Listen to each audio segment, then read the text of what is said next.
హృదయపూర్వక అభినందనలు తెలియజేస్తున్నాను. అలాగే ఒక బ్యాడ్ న్యూస్ ఏంటంటే నిరాహార దీక్ష కాదు కదా, ఆమరణ దీక్ష చేసినా కూడా నారా లోకేష్ అనే వ్యక్తి రాజీనామా చేయడు. ఎందుకంటే అతను వచ్చింది రాక ఒక్కసారి ఎమ్మెల్యే అయ్యాడు, ఇంకా మళ్ళా ఎమ్మెల్యే అయ్యే పరిస్థితి కూడా అతనికి లేదు. కాబట్టి మీరు ఏకంగా ఆమరణ దీక్ష చేయండి, మీరు గురోసుకొని సావండి, కానీ అయిపో మాత్రము ఎటువంటి పరిస్థితుల్లో కూడా రాజీనామా అనేది చేయడు. కానీ డిఎస్సి అనే దాని మీద చెప్పాలి అంటే అనేక మంది ఎన్నో ఏళ్ల పాటు శ్రమించి పల్లెల్లో ముఖ్యంగా పట్టణాలకు వచ్చి అదే పనిగా వాళ్ళు కొన్ని రూములు తీసుకుని ప్రత్యేకంగా అనేక మంది ఒక చోట గుమికూడి చదువుకుంటూ ఎంతో శ్రమ పడుతుంటున్నారు.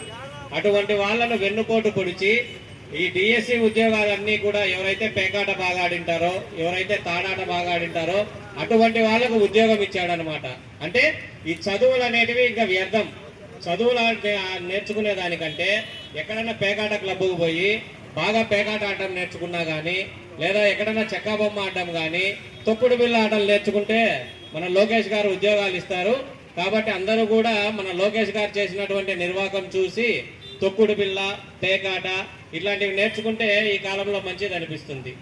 కాబట్టి ఇక ముఖ్యంగా నేను చెప్పేది ఏంటంటే ఈ కూటమి ప్రభుత్వం అనేది వచ్చినాల నుంచి కేవలం జగన్మోహన్ రెడ్డి గారు ఏవైతే ప్రవేశపెట్టారో ఒక పింఛన్ పథకాన్ని ఒక 100 మంది లేదా ఒక 30 మంది 20 మంది కలిసి ఏదో చందాలు వేసుకున్నట్లుగా వచ్చి ఆ వ్యక్తి యొక్క వ్యక్తిత్వాన్ని హననం చేస్తూ ఫోటోలకు ఫోజులు ఇస్తున్నారు. అయ్యా, నేను ఒక విన్నపం చేస్తున్నాను, పింఛన్ పంచేటువంటి ప్రతి ఒక్క పెద్దలకు ఎంతమంది అయితే వస్తున్నారో ఆ పింఛన్కు తలా 100 రూపాయలు ఎక్స్ట్రా వేసుకుని వాళ్ళకి ఇచ్చి మీరు ఫోటోలు తీసుకుంటే వారికి కనీసం లబ్ధంగా జరుగుతుంది. మీరు ఆడ ఇచ్చే ఆ 4000ను మోసుకొచ్చేదానికి అనేక ఖర్చులు పెట్టుకుంటున్నారు. మీరు మోసుకొచ్చే వాళ్ళు తలా 100 రూపాయలు ఎక్స్ట్రా వేసి ఆ పింఛన్తో పాటు మీ ఫోటో కూడా తీసుకుంటే ఆ కుటుంబానికి ఇంకొంచెం మేలు జరుగుతుంది. ఈ టీడీపీ ప్రభుత్వం ద్వారా వచ్చినప్పటి నుంచి ఒక కొత్త పింఛను లేదు, ఉన్న పింఛన్లన్నీ తొలగిస్తున్నారు. కేవలం ఫోటోల కోసం ఫోజులు ఇవ్వడానికి మాత్రమే జగన్మోహన్ రెడ్డి గారు ప్రవేశపెట్టినటువంటి పింఛన్ పథకము, అమ్మఒడి పథకాన్ని వాళ్ళ పబ్లిసిటీకి ఉపయోగించుకుంటున్నారు తప్ప ఈ చంద్రబాబు నాయుడు చేసింది ఏమీ లేదు.